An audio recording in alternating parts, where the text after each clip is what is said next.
cerita 1.6 bilion Najib ini takkan keluar sewenang-wenangnya melainkan Perdana Menteri bagi green light. Najib tahu, Mahathir tahu. Perdana Menteri Muhyiddin Yassin bagi green light peristiwa ini berlaku.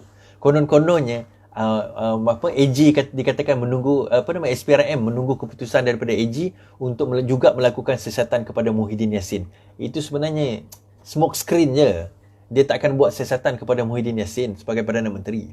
Smoke screen untuk apa? Bukan untuk Pakatan Harapan, tetapi untuk UMNO, supaya orang-orang UMNO tak melatah. Orang-orang UMNO sekarang ini tak melenting apabila Najib dijatuhkan hukuman 1.6 bilion ringgit.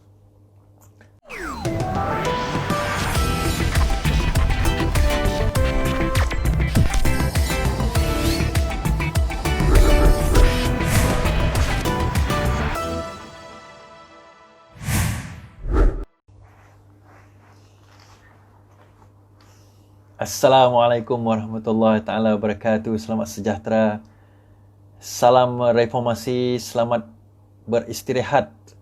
Selamat malam kepada rakan-rakan yang masih lagi menunggu saya untuk live pada malam ini. Banyak situasi, cerita, keadaan, update terbaru yang mungkin saya boleh sharekan kepada rakan-rakan sekalian.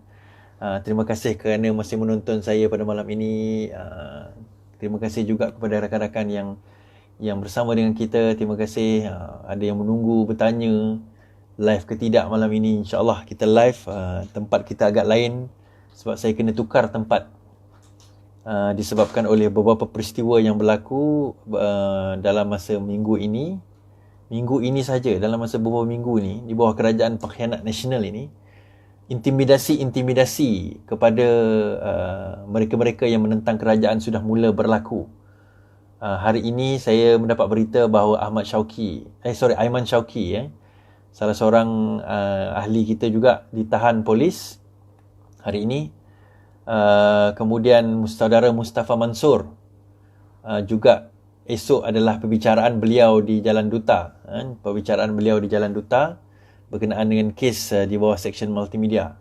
Jadi insyaAllah kita kena dalam keadaan yang ini. Memang kalau kita bersedia apa-apa kemungkinan, tetapi dalam masa sama kita kena berhati-hati lah. Kita kena berhati-hati. Waalaikumsalam daripada Penang. Terima kasih kepada yang menonton, insyaAllah. Alhamdulillah. So salam di Podixon. Terima kasih. Nasrul Omar update. Alah, itu tak payah update lah awak hari-hari. Dari Kemaman Rois Said Yo, terima kasih daripada Terengganu, Kelang. Amar Razali, terima kasih Amar Razali. Video papar kena lesen sekarang ini. Aku tak kena balu line clear. Dominic, terima kasih. Luke Yusof, terima kasih. Limbang, okey Luke, terima kasih. Backup kawan demi Malaysia, InsyaAllah kita backup. Salam masih dari Bangi, Muaz, terima kasih. Salam masih dari KL, Gingerbread, terima kasih. Waalaikumsalam dari Sabah, Fini, okey. Adnan Nordin, salam dari Aimolek. Dan Kelana Jaya, Lau Pat Long, terima kasih. Salam reformasi. Kasih live taxable mesti 10 billion, ya, lebih kurang taxable buat 10 billion. Salam informasi juga Ahmad Syaril. Semangat ni, semangat malam kita Melaka masuk. Hamka Syuib, terima kasih. Bulan 8 ni saya ada di Johor dan Melaka, insyaAllah. Dan juga di Selangor.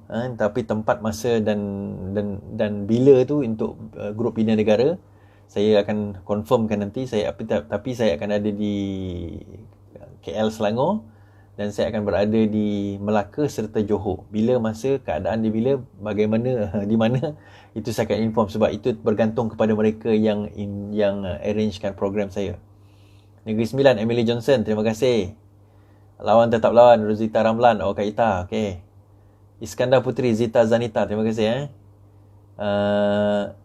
Papi Hamid. Alright. Okay. So, seperti yang kita ketahui hari ini, isu berkenaan dengan Najib. Dia ada satu dipanggil direct keputusan mahkamah tanpa melalui sebarang penghakiman, sebarang perbicaraan. Apabila Najib diarahkan membayar 1.6 bilion. Bukan million, bilion. 1,600 juta, tuan-tuan dan puan-puan, pakcik-makcik. 1,600 juta. Gaji Perdana Menteri tup-tap dengan MP dia tu ambil lah 100,000 sebulan. Kali dengan setahun tu baru 1.2 juta. Kali 10 tahun kalau dia jadi Perdana Menteri, memang dia jadi Perdana Menteri 10 tahun, baru je 120 juta tuan-tuan dan puan-puan. 120 juta tu gaji. Ini cukai 1.6 bilion ringgit. Cukai 1.6 bilion, berapa agaknya dia punya taxable income? Taxable income itu agaknya berapa? Kalau dia punya cukai itu pun dah 1.6 bilion, 1,600 juta. 1,600 juta, agaknya dia punya taxable income tu berapa? Itu kadang-kadang menjadi persoalan kita, bagaimana keadaan taxable income kita tu, bagaimana keadaan dia, situasi dia, macam mana. Rakyat yang menderita, tetapi dia dengan senang lenang dan juga suka citanya, dia boleh berbelanja 1.6 bilion ringgit. Itu yang Najib, yang kita katakan pada Najib. Bagaimana pula yang anaknya, bagaimana pula isterinya, yang kita tahu ada kes Jepak Holding hari tu, jumlah kes tu saja menjangkau ratusan juta, bukan bilion lah, tapi ratusan juta. Saya tak faham bagaimana orang macam ni masih lagi disokong oleh orang-orang Melayu, kononnya atas dasar Melayu. Tetapi yang Melayu yang menyokong ni semua hidup, orang Sarawak kata merinsak.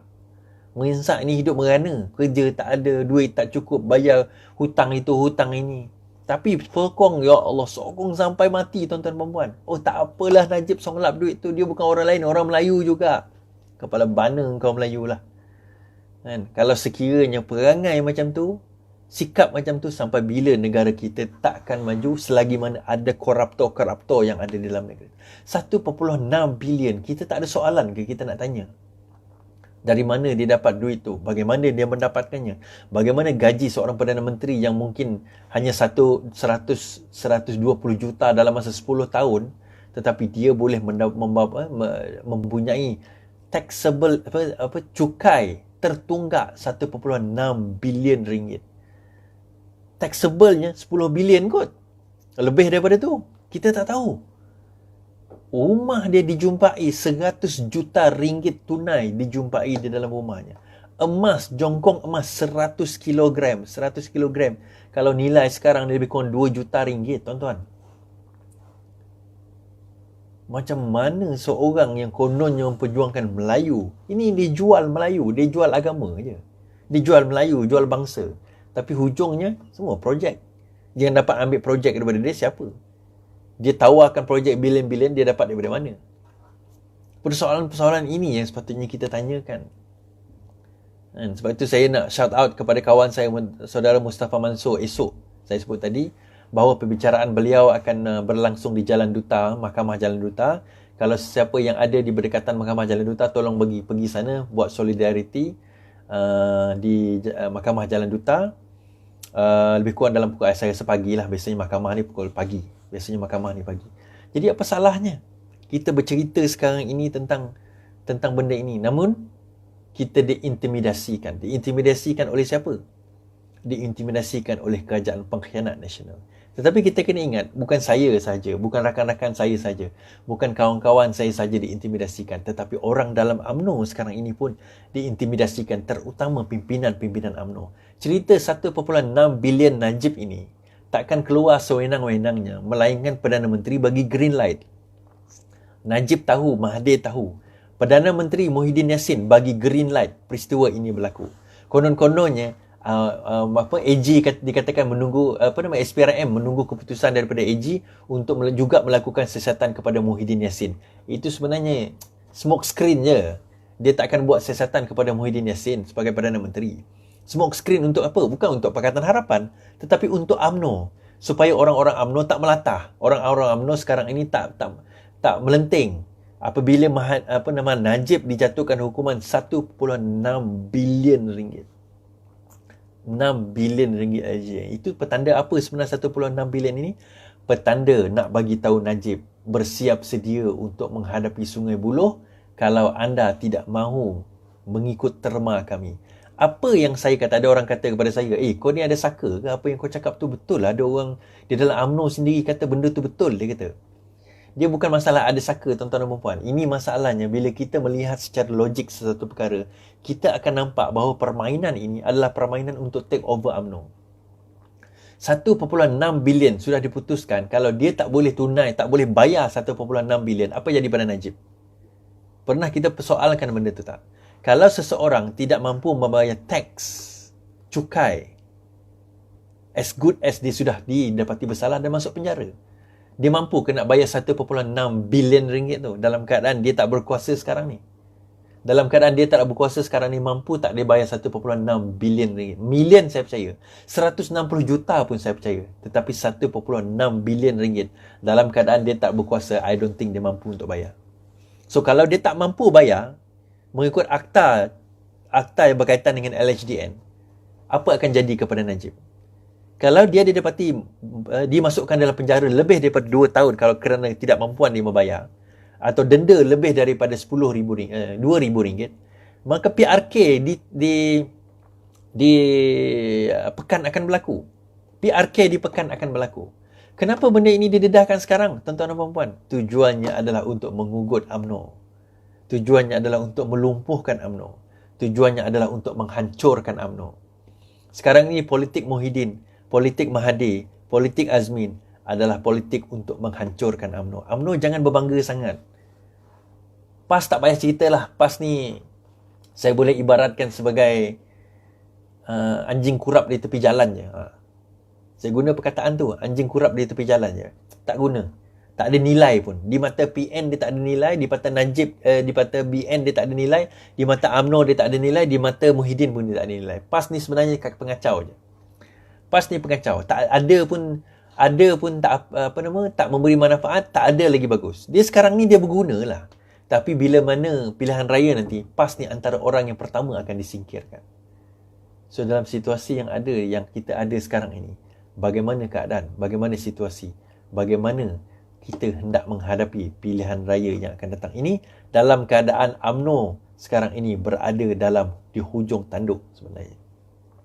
Saya dah cerita berkali-kali lah kenapa perlunya nak ambil UMNO ni. Sebab kalau sekiranya Mahathir nak bertanding, dia nak bertanding atas tiket apa? Mukhriz nak bertanding atas tiket apa? Mazli nak bertanding atas tiket apa? Dia orang nak menang balik negara ni atas tiket apa? Kalau dia bertanding atas tiket bebas sekalipun, ataupun tiket parti baru sekalipun, parti itu baru, orang tak kenal, mungkin Mahathir boleh menang lah. Tapi Mahathir seorang tak cukup nak jadi Perdana Menteri. Okeylah, mungkin Mahathir terlalu tua. Dia nak Mukhriz menang. Mukhriz kalau satu kerusi, still satu kerusi. Dia memerlukan sekurangnya 112 kerusi. So, siapa yang mempunyai kekuatan yang lagi kuat untuk memenangi 112 kerusi ni kalau bukan UMNO? Dan UMNO perlu diambil alih dalam kadar segera, tuan-tuan dan puan-puan. UMNO perlu diambil alih dalam kadar segera, kerana kalau UMNO tidak diambil dalam kadar segera, maka tak mungkin Bersatu akan dapat kembali lagi. Ini sekarang ini dia bukan cerita sama ada dia orang boleh berkuasa atau tidak. Sekarang ini cerita survival. Cerita survival sama ada mereka mampu untuk menjadi pemerintah, parti pemerintah pada pemilihan pada PRU yang akan datang. Kerana apa? Kalau sekiranya benda ini tidak dilakukan sekarang, maka inilah berakhirnya karier politik Azmin, inilah berakhirnya karier politik Muhyiddin Yassin, maka berakhirnya karier politik Hishamuddin yang sewaktu dengannya. Perlu diambil alih sekarang. Dan benda ini saya nak bagi tahu, saya kata UMNO nak pilihan raya itu berlaku November. Kenapa? Tengok kes yang berlaku sekarang ini. Najib dah didapati bersalah. Kes dia 27 hari bulan Julai ni berkemungkinan besar dia akan didapati bersalah. Bergantung kepada negosiasi lah. Negotiate dia dengan Muhyiddin macam mana. Kes Zahid Hamidi pun akan begitu. So dalam keadaan itu, tak nak UMNO perlu juga untuk ambil alih kuasa secepat mungkin. Tetapi Muhyiddin tak berminat. Muhyiddin tak berminat untuk ambil alih kuasa secepat mungkin. Muhyiddin lebih berminat untuk nak teruskan kuasa ini. Sebab apa? Dia perlukan dana daripada pilihan raya. Untuk pilihan raya, dia perlukan dana daripada bajet-bajet yang akan dibentangkan pada bulan November-Oktober. I think November atau Oktober tahun ini. Bajet-bajet itulah yang akan menentukan sama ada dia boleh pergi atau tidak dengan pilihan raya yang akan datang ini. Nak pergi dengan pilihan raya tuan-tuan dan puan-puan bukannya murah. Saya dengar jutaan ringgit. Jutaan ringgit sekarang ini dibawa, diletak untuk memastikan setiap calon dapat cukup dana untuk menghadapi pilihan raya. Bagi Muhyiddin, paling awal pilihan raya dia adalah bulan 3 atau bulan 4 tahun depan. Kerana apa? Kerana bajet biasanya kalau pembentangan bajet tu bulan 11 atau bulan 10, bulan 11, maka duit tu akan rilis lebih kurang bulan Februari. So dia perlukan dana tersebut untuk memastikan bahawa cukup untuk dia menghadapi pilihan raya. Nak lawan dengan UMNO bukan senang tuan-tuan dan puan-puan. UMNO ada aset. Ini subjek tu kalau sekiranya dia boleh take over UMNO. Kalau dia tak boleh take over UMNO, maka dia kena delaykan lagi. Kalau dia boleh take over UMNO, maka pilihan raya itu akan berlaku dalam keadaan yang cepat. Kenapa perlunya demikian? Kerusi-kerusi ahli parlimen yang selama ini menyusahkan mereka daripada kalangan UMNO ini perlu dibuang. Pekan, Bagan Datuk, kalau kita tengok Pasir Salak, ini orang-orang yang menyusahkan Ahmad Maslan, orang-orang yang menyusahkan Perikatan Nasional. Walaupun mereka di dalam UMNO, tetapi mereka ini menyusahkan Perikatan Nasional. So, UMNO tak ada perancangan ke? UMNO sekarang ini berada dalam keadaan tak ketentuan. Dia orang tak berkuasa, dia ada dana, dia ada kekuatan, dia ada numbers, tapi dia tak berkuasa. So, saya kata the only way UMNO boleh buat adalah dengan cara dia kena declare dia keluar daripada Perikatan Nasional. Tu je. UMNO kena buat cepat. Kalau UMNO tak declare cepat keluar daripada Perikatan Nasional ini, saya boleh katakan bahawa ini adalah tarikh luput UMNO akan berkuasa. Itu yang kita nak kena bagi tahu dan itu yang kita kena sedar dalam situasi yang ada sekarang ini. Okey, cerita pertama. Cerita kedua kita, ada berkumpulnya broker-broker di Sabah sekarang ini. Malah ada satu gambar dah keluar dah. Ketua Menteri Sabah yang baru adalah Musa Aman. Kemudian dia punya line up dia. Dikatakan bahawa Sabah akan tumbang. Sabah akan tumbang ke? Kalau tumbang lagi, bagi saya tak ada masalah pun kalau Sabah tumbang. Okey je. Itu adalah situasi yang ada sekarang ini. Jadi dalam keadaan yang ada sekarang ini, kita kena tahu dan kita kena pastikan broker-broker ini dengarnya sampai berapa? Berjuta ditawarkan kepada ahli DUN supaya melompat. Ahli Dewan Undangan Negeri supaya melompat. Tujuannya apa? Untuk menjatuhkan pemerintahan yang ada sekarang. Kenapa? Sebab itu pentingnya Musa Aman ni dapati tidak bersalah. Pentingnya Musa Aman ini dapati tidak bersalah. Kenapa perkara itu berlaku? Untuk memastikan situasi dan keadaan yang ada sekarang ini. Saya tak boleh lama malam ni sebenarnya tuan-tuan dan puan. Sebab saya ada peristiwa benda lain yang saya nak kena buat. InsyaAllah saya kena live juga. Saya kena bagi tahu juga. Dan berkenaan dengan situasi apa lain lagi? Perikatan Nasional. Tu je lah kan. Sabah. Dalam situasi Sabah. Aiman Syauqi dan juga kes reformis sekarang ini. Yang kes ni berkenaan dengan apa orang kata hari ini nak buat live kena ada license. Saifuddin Abdullah Indra Mahkota mengatakan nak buat filem kena ada license. Itu termasuklah TikTok, live, Instagram, apa sebagainya kena ada license. Dia kata kena ada license. Dan nak buat license kena ada Sdn Bhd kena bayar RM50,000. Apa yang saya boleh katakan dalam situasi dan keadaan yang ada sekarang ini, anak-anak muda dah mula marah. Dia keluarlah kenyataan sebenarnya dia berdasarkan kepada Akta Penyiaran tahun 1981. Tahun 1981, jangan kata kamera, jangan kata video, kamera still foto pun susah nak dapat pada masa itu. Jadi 1981, akta itu adalah akta lama. Soalan kedua, adakah dia relevan kepada apa yang berlaku sekarang ini? Apa teknologi yang kita ada sekarang ini? Saifuddin Abdullah kata dia takkan buat. Maksudnya dia buat tapi dia tidak termasuk TikTok, tidak termasuk yang teknologi moden ini. Itu setelah dinyatakan bahawa di dalam sidang parlimen bahawa dia akan nak implement license. Bagi saya satu perkara je lah. And it's very difficult for them to implement license. Kerana apa? Macam sekarang saya sekarang ni live di luar negara. Kan? Jadi kalau saya live di luar negara, macam mana nak dikatakan live ini perlu license? Kerana ini merentas negara lain. Bila dia merentas negara lain, macam mana kita katakan perlu license? perlu license. Sebab lesen hanya untuk negara Malaysia. So kalau dia sudah masuk dalam bentuk internet, macam mana kita nak regulate perkara tersebut? Macam mana kita nak regulate perkara tersebut? Itu saya kata. Macam mana kita nak regulate keadaan di mana kalau sekiranya diguna VPN? VPN. Macam mana kalau dia punya IP is actually dekat luar negara? Macam mana dalam keadaan tersebut? Macam mana dia nak regulate perkara tersebut? Ini situasi yang kerajaan, so itu saya masa belajar law dulu, antara masalah IT law adalah jurisdiction. Ada satu case tu dekat UK, dia masukkan child pornography, tetapi dia masukkan child pornography itu, dia orang UK, tapi dia masukkan child pornography itu masa dia berada di Thailand. Jadi masalah jurisdiction, sebab di Thailand itu bukan satu kesalahan, di UK dia satu kesalahan. So adakah dia boleh dibicarakan di UK, sedangkan kesalahan itu dia buat di Thailand, di sebuah negara di mana undang-undangnya mengatakan tidak salah. Jadi masalah IT ni adalah masalah jurisdiction sebenarnya. Jadi itu adalah benda yang menjadi perbahasan yang sangat hebat. Dan saya harap pihak pembangkang akan dapat membawa isu ini dalam situasi yang akan datang. Saya kata saya tak boleh lama, sebab sekarang ini saya nak bergerak ke satu tempat yang lain, insyaAllah. Itu saja.